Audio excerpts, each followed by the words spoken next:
On the morning of February 15, 2024, the Supreme Court declared the controversial electoral bond scheme as unconstitutional in its historic verdict. The Supreme Court strikes down electoral bond scheme. In a landmark decision, the electoral bond scheme has now been invalidated, terming it as unconstitutional. The Supreme Court has struck down electoral bonds. It has declared them unconstitutional. The 5-judge bench of the court has unanimously declared the electoral bonds as unconstitutional.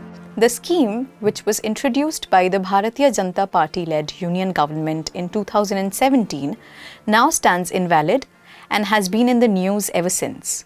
An amendment is being proposed to the Reserve Bank of India Act to enable the issuance of electoral bonds in accordance with a scheme that the Government of India would frame in this regard. And finally, on March 14, 2024, the Election Commission of India dropped the bomb after the Apex Court came down heavily on the State Bank of India to make the data public, which was kept anonymous otherwise, according to the structure of the scheme. State Bank of India has submitted the electoral donor details to the Election Commission. Day after Supreme Court's wrap, SBI has now sent all electoral bonds data to the Election Commission. The Election Commission of India released the exhaustive list of donor companies and political parties submitted by SBI. We at Down to Earth have tried to shed light on the seasonal violators of environmental norms and tribal rights who have also funded some political parties. To read in depth about the violators, head to the link in the description below.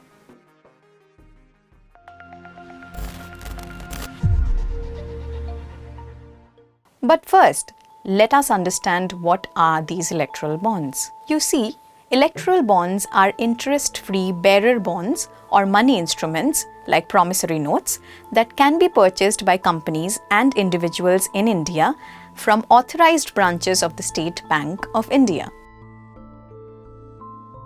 These bonds are instruments that are used to donate funds to the political parties of their choice. While introducing, the union government advocated that this scheme structure will help curtail inflow of unregulated cash being donated to the political parties by donating funds through the legitimate banking channels.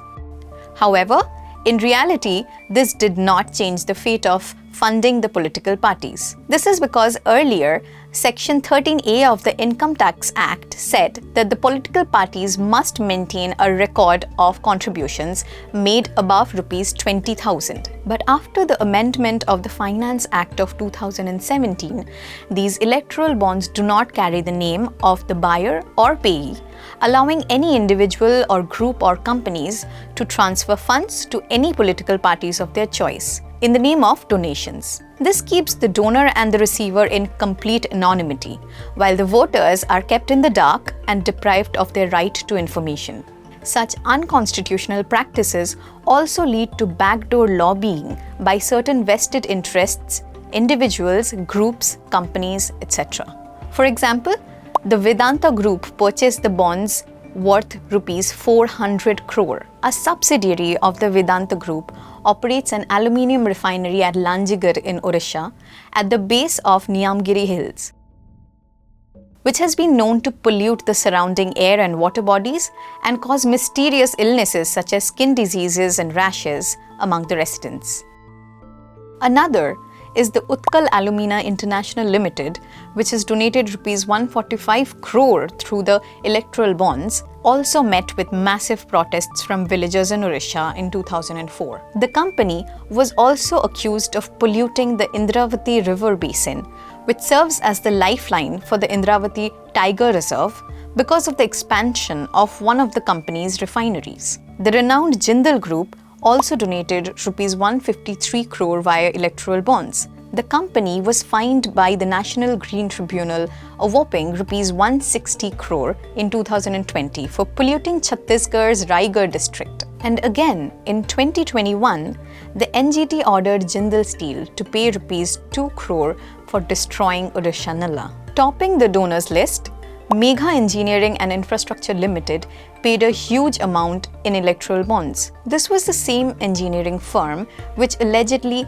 violated environmental norms for its ambitious Kaleshwaram lift irrigation project in Telangana. In the past judgments, the Apex Court has held that the information about funding to a political party is essential for a voter to express the freedom to vote in an effective manner.